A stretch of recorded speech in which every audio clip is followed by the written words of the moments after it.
이 밀레도에서 이제 장로들, 에베소의 장로들과 눈물겨운 작별을 하고 거기서 이제 예루살렘으로 가기 위해서 배를 타죠. 그 배가 1절에 보면은 이런 항구들을 거쳐서 간다라고 되어 있어요.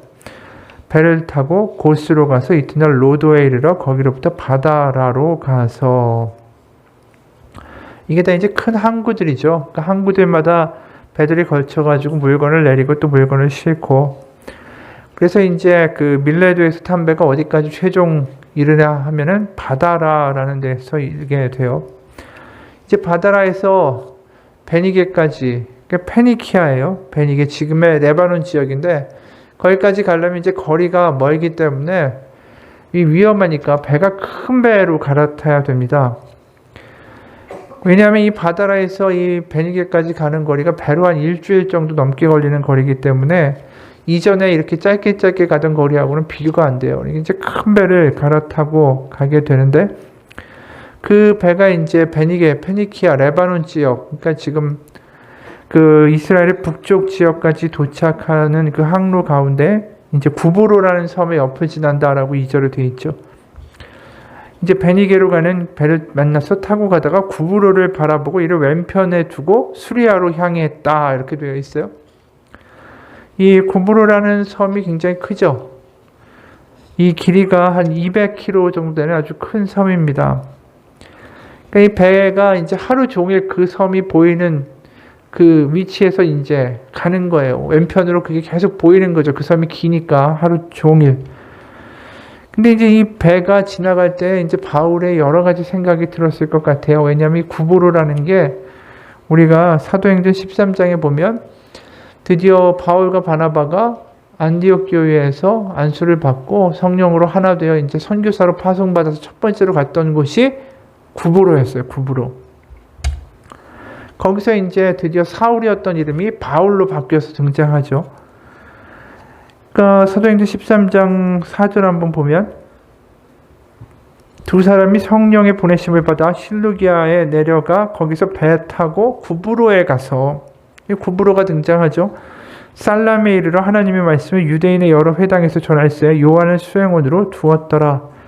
온성 가운데로 지나가서 바보에 이르러 바 예수라 하는 유대인 거짓 선지자인 마술사를 만나니 그가 총독 서기오 바울과 함께 있으니 서기오 바울은 지혜 있는 사람이라 바나바와, 여기 사울이라고 하죠. 아직 사울을 불러 하나님의 말씀을 듣고자 하더라. 이 마술사 엘루마는 그들을 대적할 총독으로 믿지 못하게 힘쓰니 9절에 드디어 바울로 바뀌었어요. 바울이라고 하는 사울이 성령이 충만하여 그를 주목하고 이르되 모든 거짓과 악행이 가득한 자요 마귀의 자식이요 모든 이의 원수요 주의 바른 길을 굳게 하기를 그치지 아니하겠느냐. 보라 이제 주의 손이 내 위에 있으니 내가 맹인이 되어 얼마 동안 해를 보지 못하리라 하니 즉시 안개와 어둠이 그를 덮어 인도할 사람을 두루 구하는지라. 이에 총독이 그렇게 된 것을 보고 믿으며 주의 가르치심을 놀랍게 여기니라. 이게 지금 1차, 2차, 3차 선교여행의 제일 첫 번째 있던 사건이고, 구브로에서 드디어 이제 바울이라는 이름이 등장하면서 본격적인 선교여행을 경험했던 시작이기도 해요. 그게 몇 년 전이냐면 13년 전이에요. 13년. 벌써 13년이 흐른 거예요. 1차, 2차, 3차 선교여행을 하면서. 그리고 드디어 이 선교여행, 자신의 삶의 선교가 이제 마무리되면서 인생의 한 막이 이제 내리는 거죠. 그리고 더 이상 이제 선교사로서의 자유로운 삶이 아니라 예루살렘에서 포박되고 그 다음에 자기가 어디로 끌려가고 그러면서 삶에 이제 결국 마무리가 될 것을 자기가 알면서 이제 돌아가는 거죠. 예루살렘으로. 이 여러 가지 생각이 들었을 거예요. 정말 그렇게 시작했던 그 죽을 곤비를 많이 넘겼던 선교의 어떤 기간들, 하지만 그 가운데 하나님이 맺어주신 이방인 교회들, 그리고 그 대표들과 함께 돌아가는 예루살렘의 길, 그리고 이제 이 예루살렘에서 고난과 핍박을 받아야 자신의 삶의 모습과 미래, 여러 생각이 들었을 거예요. 그래서 이제 구브로를 지나서 어디로 가냐면 3절에 두로에 상륙한다 라고 되어 있어요. 그리고 배의 짐을 풀려 함이라. 원래 이제 페니키아가 목적지지만 두로에 도착을 해서 일단 짐을 하역을 하는데 거기서 시간이 좀 걸리는 거예요. 그래서 원래는 더 내려가야 되는데 두로에서 배가 정박하고 짐을 하역하는 동안에 이제 바울 일행이 머물게 됩니다. 그래서 4절에 보면 제자들을 찾아 거기서 이레를 머물더니 그 제자들이 성령의 감독으로 예루살렘에 바울 보고 들어가지 말라고 하는 이 장면이 펼쳐지게 돼요. 이 두로 지역도 바울이 한 10년 정도 전에 방문한 적이 있었고 그 다음에 이제 교회가 생겨난 거죠. 그러니까 그동안 10년 동안은 사실 바울을 만나지 못했다가 바울이 어느 날 갑자기 도착을 한 거예요. 그러니까 얼마나 반갑고 기뻤겠어요. 바로 하나님의 복음, 예수 그리스도의 복음을 전해준 사람이 10년 만에 나타났으니까. 근데 그들 가운데 성령이 역사하시더니 그들 가운데 알려주신 게 뭐냐 하면 그 예루살렘에서 바울이 핍박을 당할 것이다. 그 이야기였어요. 이게 성령의 감동으로 바울의 여정이 결국 잘못하면 이제 죽음으로 연결된다라는 것, 그것을 알게 되니까 이들이 얼마나 반가운 사도 바울을 만나서 죽으러 간다는데 그거를 가만히 있을 수 있겠어요. 애원하는 거죠. 가지 말라고. 근데 이제 바울이 그것을 듣지 않습니다. 그러다 보니까 이제 그 사도 바울의 아마 그 얘기를 또 했을 것 같아요. 에베소 장로들한테 그 이야기를 했잖아요. 우리가 사도행전 20장 22절과 24절에 보면 보라 이제 나는 성령에 매여 예루살렘에 가는데 거기서 무슨 일을 당할는지 알지 못하노라. 오직 성령이 각성해서 내게 증언하여 결박과 환난이 나를 기다린다 하시나 내가 달려갈 길과 주 예수께 받은 사명 곧 하나님의 은혜의 복음을 증언하는 일을 마치려 하면은 나의 생명조차 조금 더 귀한 것으로 여기지 아니하노라. 아마 이 이야기를 드로에 있는 성도들에게도 똑같이 전했을 겁니다. 그 이야기를 듣고 드로의 형제들도 단념하지만 바울을 배웅하는 마음이 얼마나 슬펐겠어요. 그래서 5절 6절에 보면 여러 날을 지난 후에 우리가 떠나갈새 그들이 다 그 처자와 함께 성문 밖까지 전송하거늘 우리가 바닷가에서 무릎을 꿇어 기도하고 서로 작별하는 우리는 배에 오르고 그들은 집으로 돌아가니라. 그러니까 전송을 나오는데 이 처자, 온 가족, 온 식구가 분명히 일도 있을 텐데 이 얼마나 아쉽고 바울을 보내면 다시 만날 수 없다라는 그 마음 때문에 온 식구들이 다 나와서 바울을 전송하는 거죠. 바울은 또 그들을 위해서 바닷가에서 무릎 꿇고 기도하면서 그들이 세속과 또 어려운 상황 가운데 타락하지 않고 신앙생활 잘 해나갈 수 있도록 아마 기도해 줬을 거예요. 그리고 그들을 전송하면서 손을 흔들고 그러면서 이제 두로에 있는 교회 식구들과 바울의 일행이 이별을 하게 됩니다. 그리고 이제 두로를 떠나서 배의 최종 목적지인 돌레마이라는 데에 도착하게 돼요. 그리고 여기서 이제 이틀을 걸어서 가이사랴로 들어가게 됩니다. 그게 7절이에요. 드로를 떠나 항해를 다 마치고 돌레마이에 이르러 형제들에게 안부를 묻고 그들과 함께 하루를 있다가 이튿날 떠나 가이사랴에 이르러 7 집사 중 하나인 전도자 빌립의 집에 들어가서 머무르니라. 여기 이제 가이사랴라고 나오는데 가이사랴가 이제 우리가 보는 한글 성경에 나오는 그 라틴어 번역이죠. 황제. 우리가 시저라고 많이 알죠. 카이사르라고 나오고 시저라고 나오고 이제 가이사랴라고 이제 음역을 했는데 그러니까 우리가 시저나 이 카이사르가 결국 황제를 가리키는 거 아닙니까? 결국 실제로 아우구스투스 황제를 기념하기 위해서 이 헤롯 대왕이 만들었던 도시가 가이사랴예요. 그래서 이 가이사랴에 이제 빌립의 집이 있었다라고 하죠. 이 빌립이라는 이름이 아마 우리가 떠오르는 누군가가 있을 거예요. 왜냐하면 사도행전 8장에 보면 빌립이 등장하기 때문이죠. 사도행전 8장에 보면 누가 나옵니까? 빌립과 에디오피아 네시가 나와요. 그가 예루살렘까지 왔다가 이 네시고 그러기 때문에 성전에 아예 가까이도 갈 수가 없죠. 그러니까 그가 와서 명절에 와서 예루살렘을 방문하지만 그곳에서 그렇게 그냥 쓸쓸하게 돌아가고 있는 길 가운데 성령의 인도하심으로 빌립이 가서 그 네시에게 이사야 말씀을 풀어주고 세례를 주잖아요. 바로 그 전도자 빌립이에요. 근데 그 사람에게 딸이 넷이 있고 가이사랴에서 살고 있는데 어떤 일이 있었냐면 아가보라고 하는 선지자가 그 빌립의 집에 방문하게 됩니다. 그래서 어떤 일을 하냐 11절에서 우리에게 와서 바울의 띠를 가져다가 자기 수족을 잡아매고 말하기를 성령이 말씀하시되 예루살렘에서 유대인들이 이같이 이 띠 임자를 결박하여 이방인의 손에 넘겨주리라. 그러니까 이 아가보 역시 예언을 하는 거예요.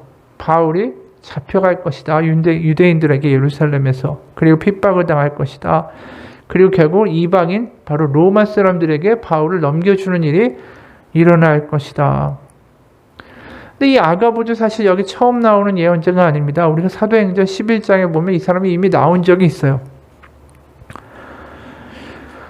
바울이 이제 그 다메섹 도상에서 예수님을 만나고 나서 이제 회심을 하죠. 그리고 이제 바나바가 다소에서 바울을 데려다가 이제 안디옥에서 같이 우리 사역합시다. 그리고 그를 불러요. 그래서 그 안디옥 교회에서 열심히 가르치고 바울이 섬기고 있을 때 11장 27절부터 30절에 보면 이런 얘기가 나옵니다. 그때에 선지자들이 예루살렘에서 안디옥에 이르니 그 중에 아가보라 하는 한 사람이 일어나 성령으로 말하되 천하에 큰 흉년이 들리라 하더니 글라우디오 때에 그렇게 되니라. 제자들이 각각 그 힘대로 유대에 사는 형제들에게 부조를 보내기로 작정하고 이를 실행하여 바나바와 사울의 손으로 장로들에게 보내니라. 여기 나왔던 아가보가 다시 등장하는 거예요. 예언자예요, 예언자. 그러니까 이제 이 정도의 예언을 하는 사람이니까 익히 그 사람의 명성과 그 사람의 예언이 옳다라는 어떤 믿음이 있었겠죠. 근데 그가 와서 이렇게 바울에 대한 예언을 갑자기 하니까 사람들이 12절에 13절에 이런 반응이 나오는 겁니다. 우리가 그 말을 듣고 그곳 사람들과 더불어 바울에게 예루살렘으로 올라가지 말라 권하니. 지금 이 말리는 사람 중에 누가 있냐면 우리가 아는 유명한 전도자 빌립이 들어있어요. 믿음의 선배죠. 빌립은 이 바울이 회심하기 전에도 이미 예루살렘 초대교회에서 열심히 섬기고 성령과 또 그 능력으로 말미암아 여러 가지 전도일을 벌이던 빌립인데도 그 사람마저도 지금 사도 바울을 말리는 거예요. 가지 말라고. 전도자인 사람이 사실 전도자이고 선교사인 바울을 말릴 정도면 그 심경이 어떻겠어요. 근데 바울이 이렇게 얘기하는 거예요. 바울이 대답하되 13절에 여러분이 어찌하여 울어 내 마음을 상하게 하느냐. 나는 주 예수의 이름을 위하여 결박당할 뿐 아니라 예루살렘에서 죽을 것도 각오하였노라 하니. 이미 죽을 생각하고 예루살렘 간다라는 것을 분명히 보여주죠. 그러니까 14절에 그가 바울이 권함을 받지 아니하므로 우리가 주의 뜻대로 이루어지다 하고 그쳤느니라 이렇게 되어 있어요. 그냥 이제 우리가 보면서 뭘 보게 되냐면 예언을 통해서 죽는다, 환난을 겪는다, 어려울 것이다 라는 것은 분명하게 알려져요. 근데 그 예언과 주님의 뜻을 행하는 것은 다르다라는 것을 우리가 여기서 보게 되죠. 이게 무슨 말이냐면 예언은 분명히 바울이 고난을 당할 것이다 라는 사실이에요. 하지만 그 사실과 주님이 바울에게 원하시는 그 뜻은 다르다라는 거예요. 그러니까 뭐냐 하면 고난을 통해서도 하나님이 하실 일이 있다면 하실 거라는 거죠, 지금. 그러니까 고난을 피하라고 예언을 주신 게 아니라 그 고난이 있다 할지라도 그 고난을 통해서 뭔가 하나님이 이루실 뜻이 있으실 것이다 라고 지금 바울은 믿는 거예요. 그러니까 여기 굉장히 중요한 게 있어요. 예언은 그 하나님의 뜻하고는 다르다라는 거예요, 지금. 어려우면 피해가라가 아니라 어려워도 해야 할 일이라면 하나님의 뜻이라면 해야 한다라는 거죠. 그러니까 우리가 가장 사실은 오해하기 좋은 것이 이 어려운 일이 있으면 그것을 피해가고자 하는 게 그게 우리의 본성이라는 거예요. 근데 지금 예수님의 겟세마네 동산에서의 고백을 봐도 그렇잖아요. 예수님이 뭐라고 기도하십니까? 마태복음 26장에 보면 39절, 42절까지 보면 조금 나아가사 얼굴을 땅에 대시고 엎드려 기도하여 이르시되 내 아버지여 만일 할만하시거든 이 잔을 내게서 지나가게 하옵소서. 예수님이 십자가에서 고난 당한다라는 건 정해진 것이죠. 그러나 나의 원대로 마시옵고 아버지의 원대로 하옵소서. 그러면서 42절에 다시 두 번째로 나아가 기도하여 이르시되 내 아버지여 만일 내가 마시지 않고는 이 잔이 내게서 지나갈 수 없거든 아버지의 원대로 되기를 원하나이다 하시고. 그러니까 이 고난이 있다라는 것 자체가 이게 하나님의 뜻은 고난을 반드시 피하는 것이다라고 해석될 수는 없다라는 거예요. 지금 예수님은 고난이 있지만 그것이 하나님의 뜻이라면 가겠습니다라고 이야기하죠. 그러면서 뭐라고 말씀하시냐면 아버지의 원대로 되기를 원하나이다. 근데 오늘 14절에 보면 뭐라고 얘기합니까?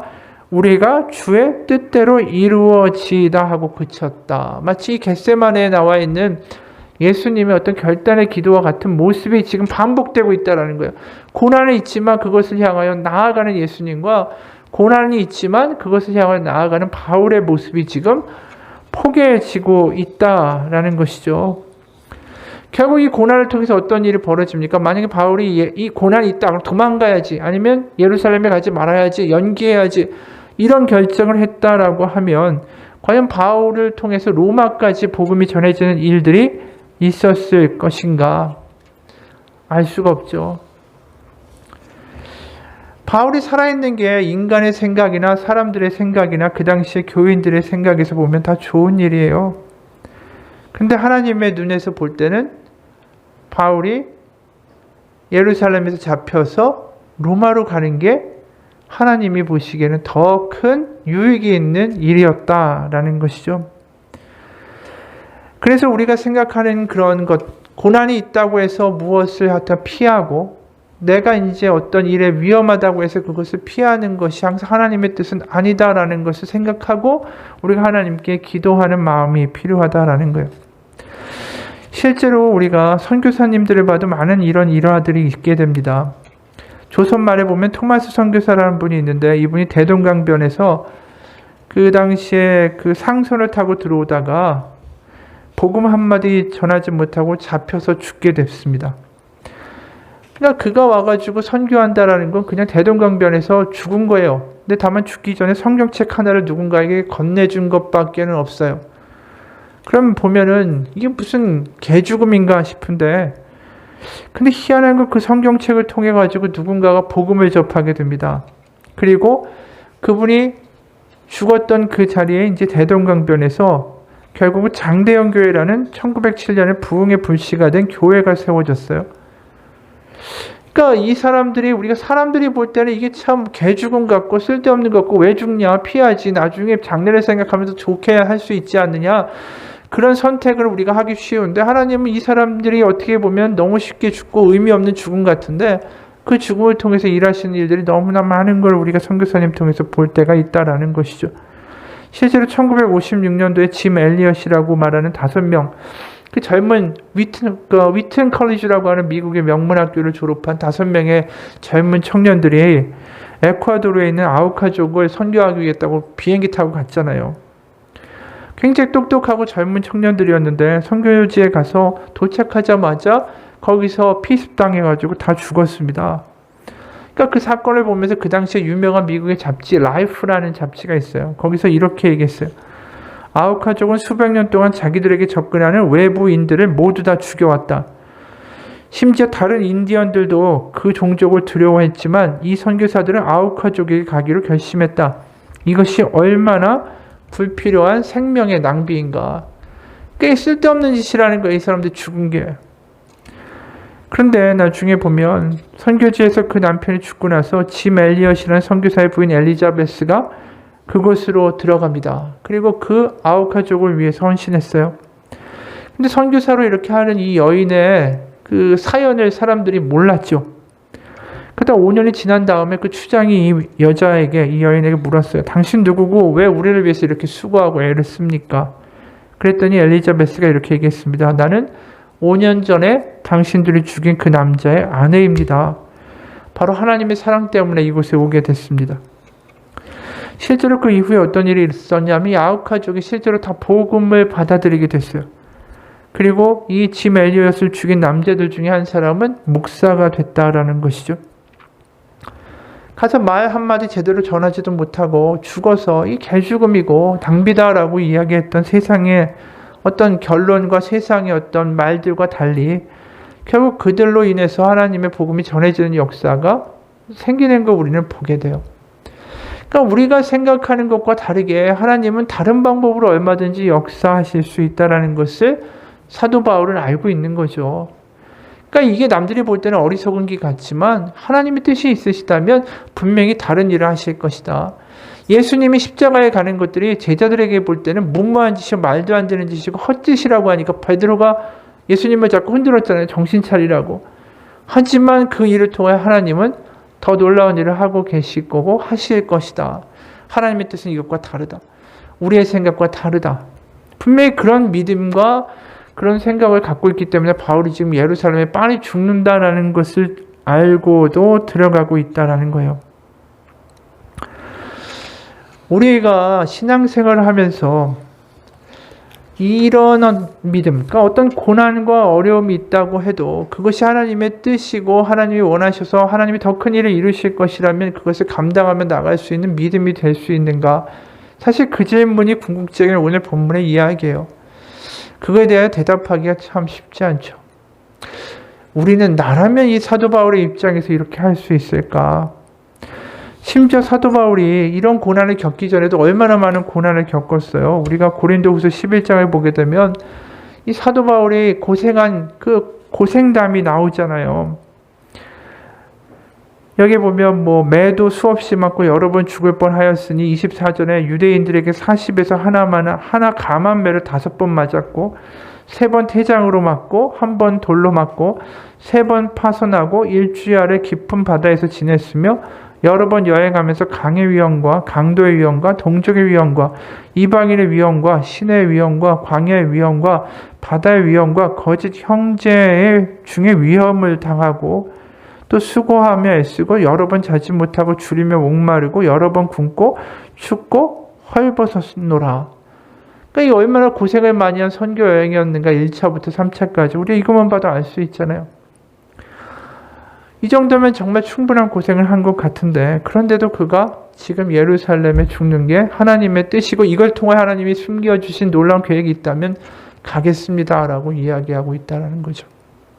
어떻게 이게 가능할까? 우리는 사실은 사도 바울의 믿음의 가장 핵심적인 부분 중에 한 부분을 뭐라고 얘기합니까? 갈라디아서 2장 20절이라고 이야기하죠. 한번 다시 같이 볼까요? 갈라디아서 2장 20절, 21절.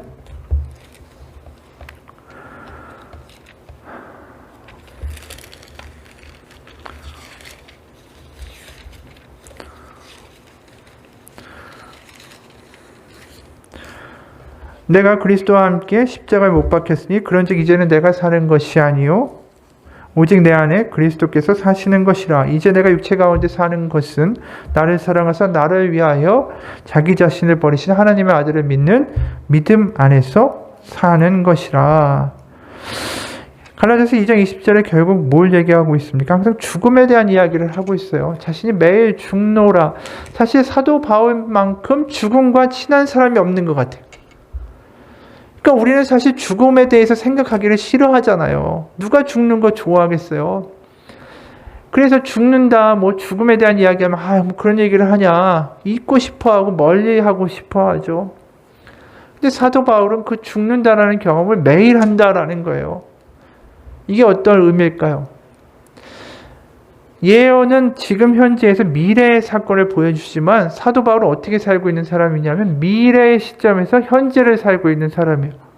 이게 무슨 황당한 이야기인가 싶은데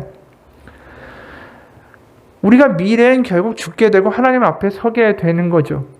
그리고 우리의 삶에는 반드시 그 끝이 있고 하나님 앞에 서야 되는 상황이 벌어질 거예요. 하나님 살아계시고 우리는 그 이후에 또 하나님 만나고 영생과 부활이라는 단계로 연결될 테니까. 그러면 사도 바울은 매일 죽는다라는 얘기는 뭡니까? 죽으면 어디 앞에 서죠? 하나님 앞에 서게 돼요. 하나님 앞에 서면 내가 과연 무슨 말을 할 수 있을까? 하나님 앞에 섰을 때 내 인생이 겁내고 두려워하고 걱정과 근심과 그러면서 내 자신의 안전과 안위만을 생각하면서 전전긍긍하면서 먹고 살기 바빠서 그렇게 살다가 왔습니다라고 이야기하게 될 미래가 그에게는 반갑지 않은 거예요. 우리가 하나님 앞에 섰을 때 과연 무슨 이야기를 할 수 있을까? 하나님 앞에 부끄러운 사람이 되지 않기 위하여 지금을 살아가는 사람이 된다면 우리의 삶은 달라질 거예요. 그러니까 우리의 삶이 지금에서부터 그냥 아무 생각 없이 흘러가는 미래가 아니라 하나님 앞에 섰을 때를 생각하고 지금을 바라본다면 나의 삶을 어떻게 살아야 될까가 다르게 생각될 수밖에 없다라는 거죠. 그러니까 우리가 죽음을 생각한다는 게 비극이나 멸망이나 끝나는 파국을 의미하는 게 아니라 우리의 죽음은 결국 하나님 앞에 서는 그 상황을, 그 시점을 생각하는 거예요. 내가 하나님 만나면 무슨 말을 할 수 있을까? 하나님 앞에 섰을 때 어떤 말을 할 수 있는 사람으로 내 인생이 끝이 날까? 그 앞에 내가 하나님 믿는다고 하지만 하나님과 전혀 상관없는 삶을 살았고 그 앞에 부끄러워서 내가 아무 말도 하지 못하는 사람이 될까? 그것이 두렵다라면 현재의 삶이 달라지겠죠. 그러니까 갈라디아서 2장 20절은 추상적인 이야기가 아니에요. 내가 죽고 그래 주님이 매일 사신다니까. 그게 아니라 사도 바울에게는 그 죽음은 멀리 있는 게 아니라 가까이 매일매일 경험하며 내가 하나님 앞에서 어떤 이야기를 할 수 있는 나의 인생의 이야기가 될 수 있을까를 생각하는 하루하루가 된다라는 거예요.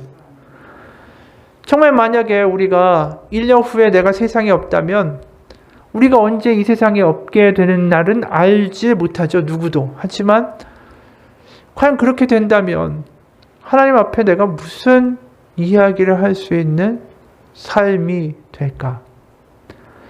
그러니까 그게 지금 바울은 중요한 거예요. 사도 바울은. 그러니까 지금 예언은 앞으로에서 미래 얘기를 하는 거예요. 너는 이제 고난을 받을 거야. 그런데 사도 바울은 그 시점에 흘러가는 시간의 삶을 사는 게 아니라 그는 미래에서의 현재를 바라보는 삶을 사는 거예요. 삶의 방향이 다른 거예요. 그러니까 너는 고난을 받을 거야. 하지만 사도 바울은 내가 죽고 있을 때 하나님 앞에서 무슨 이야기를 할 수 있는 오늘의 그 이야기와 하나님 앞에 설 수 있는 그 삶을 오늘 살아야겠다라는 생각을 하고 사는 거죠. 우리가 그런 생각들을 하기가 쉽지가 않다라는 거예요. 왜냐하면 죽음이라는 것을 자꾸만 멀리 있고 잊어버리고 싶어 하기 때문에. 그래서 전에 몇 번 얘기했지만 죽음이라는 단어를 망각하고자 하는 세상 아니에요. 여러 번 이야기했죠. 그 죽음, 옛날에 그 마을에 누구 하나 상당하시면은 그 동네 사람들이 다 전체가 알잖아요. 그러면서 매일 인사하고 매일 혼내기도 했던 할아버지가 돌아가셨대. 그러면서 그 죽음이 그 마을에 공동체 가운데 항상 같이 존재하고 살았어요. 늘 같이 보던 할아버지, 아저씨 어느 날 갑자기 돌아가시고 안 계시고. 그러니까 이 죽음이란 이야기가, 그리고 또 요양원으로 지금 다 모시지만 옛날만 해도 집에서 다 병간호하고 그랬잖아요. 그리고 집에서 소천하시는 분들이 얼마나 많았어요. 근데 지금은 다 병원이에요. 그래서 우리가 죽음이라는 것과 우리의 삶을 완전히 격리시켜버리는 삶을 살고 있다라는 거죠. 그러니까 아프면 병원 가면 되고, 하지만 이 사도 바울을 우리가 가만히 보고 이 복음서뿐 아니라 우리 이제 서신서를 읽다 보면 죽음의 이야기가 의외로 너무 가깝게 붙어 있다라는 이야기를 많이 보게 돼요. 부활과 영생의 이야기는 결국 죽음의 이야기예요. 어떤 분이 이런 글을 썼습니다. 가까이 교류하며 지내는 성공의 수사님이 계시다. 수사님은 내 병과 치료의 추이를 지켜보시며 처음부터 지금까지 동행해 주고 계신다. 정기적으로 문자를 주시고 체크하시곤 했는데 내가 항암 초기에는 우리 집 근처 카페까지 와주셔서 다이어리를 꺼내 나의 항암 치료 일정을 적어두시고 세세히 들어주셨다. 기도하시기 위해서였다. 나의 병과 치료 과정을 위한 기도를 누군가가 중요한 직무로서 짊어지고 있다라는 생각에 깊은 감동을 느꼈다. 다른 어떤 일보다 타인의 고통을 함께 짊어지는 것을 본업으로 삼는 분들이 이 땅에 계시다라는 게 든든했다. 사실 이 수사님은 거의 부활이라고 해도 무방한 일을 20년 전에 겪으셨다. 20대 중반에 군 복무 시절에 타고 있던 장갑차가 전복되면서 커다란 무전기가 수사님에게로 떨어졌다. 그 순간에 수사님의 목뼈는 39조각이 났고 7개의 중추 중에 6개가 부러졌다.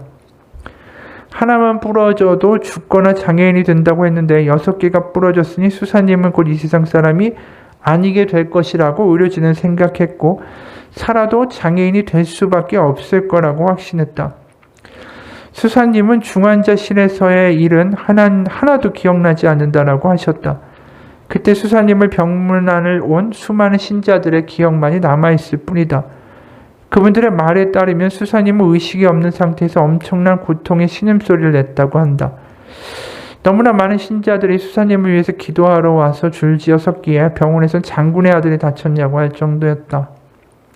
나중에 가까운 이들에게 물어본 바로 그들 역시 수사님이 깨어나기는 어렵거나 살아도 장애 없이 살기는 어려울 것이라고 느꼈다라고 했다. 하지만 지금 이 수사님은 누구보다 건강한 몸으로 사람들을 섬기고 계신다. 모두를 살아날 수 없을 거라고 믿었던 신경은 보란듯이 되살아났고 휠체어를 타던 몸은 걷게 되고 걷기만 하던 몸은 뛰게 되어 마라톤 완주를 2번이나 한 몸이 되었다. 수사님은 그때 수술을 집도한 의사 선생님에게 퇴원 후 감사의 메일을 보냈고 답신이 왔다. 드라마에서만 나올 것 같은 그런 답신이었다. 의사 선생님은 의학적으로 가능하지 않은 기적을 의료진으로서 경험하면서 지금까지 없었던 믿음을 정말 가지게 되고 자신의 일을 소명으로서 받아들이게 되었다라는 내용이었다. 살아있는 기적을 눈앞에서 보고 있는 것이구나 싶어서 이 이야기를 들으면서 하나님의 신비에 대해서 생각하지 않을 수 없었다. 수사님의 목을 찍은 엑스레이에는 십자 드라이버 모양으로 생긴 나사가 6개 박힌 것이 선명하게 드러나 있다. 여전히 목을 뒤로 뻗거나 옆으로 움직이는 것이 자유롭지 않은 수사님은 오래 무릎을 굽히고 있을 때 심하게 저린 그런 통증을 목에서 느낀다. 그것도 항상. 하지만 항상 견딜만 하고 대부분의 다른 일을 하며 잊고 지낸다고 하셨다.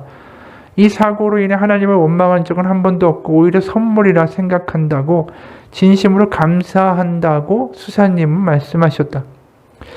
그 사고로 죽음은 없다라는 것을 느꼈어요. 지금 이 땅에서 하나님의 현존 안에 사는 기쁨을 누리고 있다면 죽음 이후에는 그 기쁨을 더 완전하게 경험하게 되는 거니까요.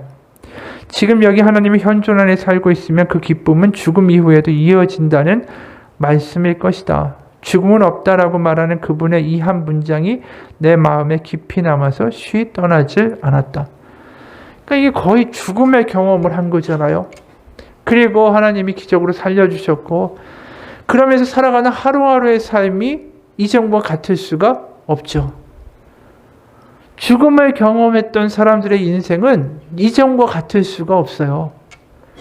왜냐하면 결국은 다시 맞이할 그 죽음 앞에서 하나님 앞에서 자신의 삶이 의미 있고 가치 있는 삶이 되기를 바라는 믿음과 바람 때문이죠.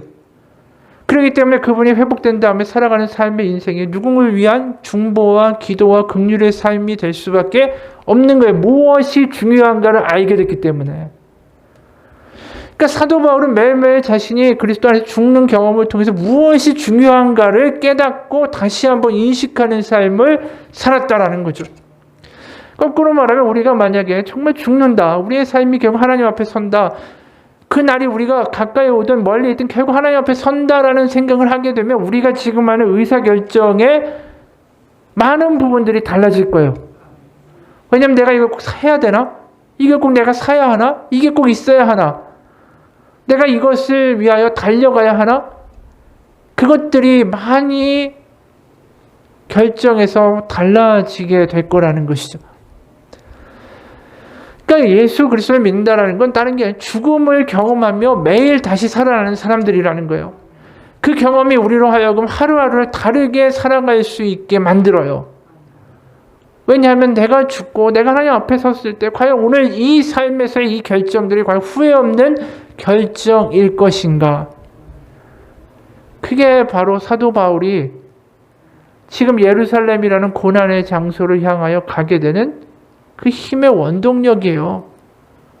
그가 매일 죽기 때문에 진짜 오는 죽음에 대한 두려움이 없어요. 지금 이 수사님도 마찬가지잖아요. 그 사고를 통해서 죽음을 경험했기 때문에 죽음이 없다라고 말하잖아요. 이제 우리가 삶에서 다시 한번 생각하면서 살기 원하는 것은 내가 나중에 하나님 앞에 섰을 때 나의 인생은 과연 무엇이 될까?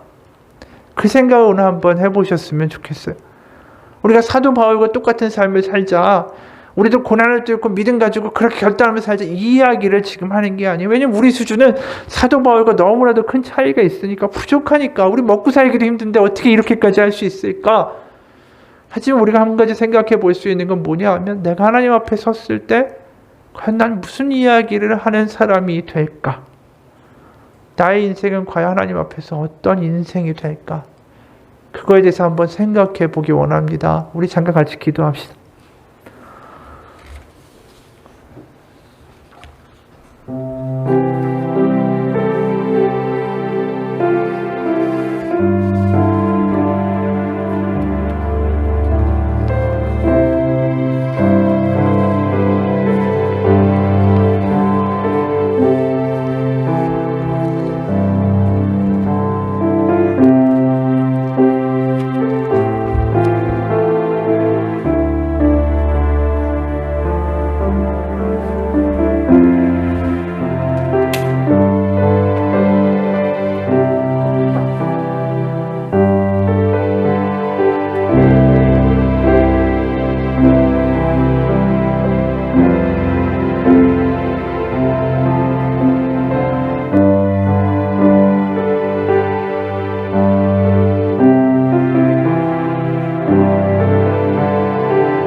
하나님 아버지, 우리가 하나님 앞에 섰을 때에 부끄럽지 않은 우리의 인생이 되기 원합니다. 하나님이 살아계시다라는 것을 분명히 믿는다면 우리의 삶의 끝에서 하나님을 만나 우리가 할 수 있는 이야기들을 이 땅 가운데 만들어가는 것이 얼마나 소중한 것인가를 다시 한번 기억하게 됩니다. 그냥 앉아서 TV 보고 앉아서 농담하고 앉아서 그렇게 허송세월하는 그 시간들이 나중에 하나님 앞에 섰을 때 얼마나 안타까운 시간들이었을까 후회하는 삶이 되지 않게 하시고 우리가 삶 가운데 하나님의 열매를 맺는 삶이 되게 하여 주옵소서. 하나님 앞에 나아가 하나님, 제가 하나님이 주신 은혜로 말미암아 이러한 열매를 맺었다라고 이야기할 수 있는 하나님의 사랑받는 종이 되기 원합니다. 이 땅 가운데 아무것도 하나님의 열매를 맺지 못하고 아버지 앞에 섰을 때 빈손으로 그렇게 아무 이야기도 하지 못하고 묵묵히 고개만 떨구는 삶이 아니라 하나님과 함께 살았던 이 땅의 순간들과 열매들과 삶과 수많은 사연들을 하나님 앞에 기쁘게 털어놓고 하나님의 잔치자리에 앉아 기뻐하며 하나님과 같이 지내는 삶의 미래를 꿈꾸며 살아가는 우리의 삶이 오늘이 되게 하여 주옵소서. 그냥 흘러가는 대로 결정하고 내키는 대로 살아가는 것이 아니라 정말 미래에서 지금을 바라볼 수 있는 지혜로운 자가 되게 하여 주시고 결국 궁극적으로 가장 좋은 선택이 과연 무엇인지를 하나님의 심판대의 관점에서 다시 한번 바라볼 수 있는 우리의 삶이 되게 도와 주옵소서. 내 뜻대로 결정하는 것이 아니라 우리가 예수님 안에서 매일 죽는다라는 바울의 말처럼 죽음의 관점에서 다시 한번 오늘을 바라볼 수 있는 선한 지혜가 있게 하시고 그래서 정말 옳은 것들을 선택하며 살아갈 수 있는 우리의 삶이 되게 하여 주옵소서.